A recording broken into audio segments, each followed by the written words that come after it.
Hello बच्चों, let's see this question है। Read the ये हमारे पास ऑप्शन गिवन है। क्वेश्चन है assertion it is hotter over the top of a fire than at the same distance on the sides.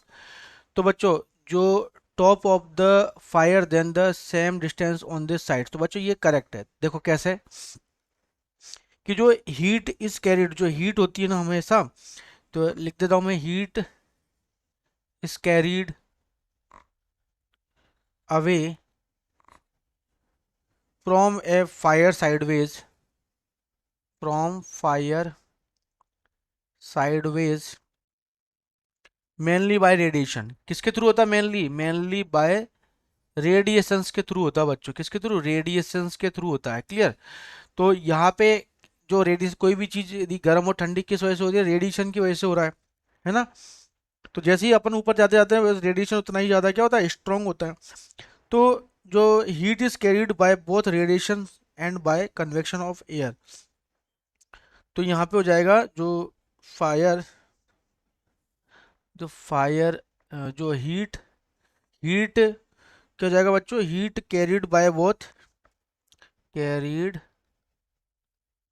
Both किसके through? दोनों दोनों मतलब कौन कौन सा? एक तो रेडिएशंस भी हो सकता है इसके अंदर, रेडिएशंस और convection. Carried by both radiation and convection. होगा नहीं होगा? तो रेडिएशन से तो क्या होता है बच्चों, आपको पता है, स्ट्रेट लाइन के अंदर चलते हैं। कन्वेक्शन के अंदर क्या होता है? कोई भी ऑब्जेक्ट को जब हम हीट देते हैं तो वो स्मॉलर डेंसिटी के थ्रू क्या होता है? ऊपर चला जाता है ना। डेंसिटी उसकी आ, वो हल्के होने के कारण क्या होता है? ऊपर उड़ जाता है पार्टिकल।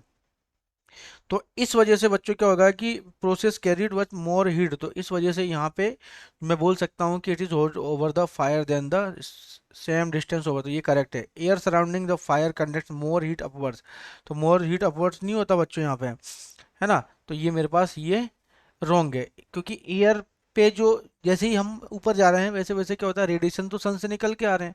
तो वो रेडिएशन से, और इनकी स्पीड क्या होती है? 3 × 10⁸ इतनी स्पीड से चलते हैं बच्चों, है ना। किसमें? इन एयर या फिर वैक्यूम के अंदर। तो यहाँ पे ऊपर ऊपर टॉप पे जो है वहाँ पे आपके जो हीट की क्वांटिटी क्या होती है? ज़्यादा होती है। तो ऑप्शन नंबर क्या हो जाएगा? ये करेक्ट है, ये रॉन्ग है। तो option number C is correct. Best of luck.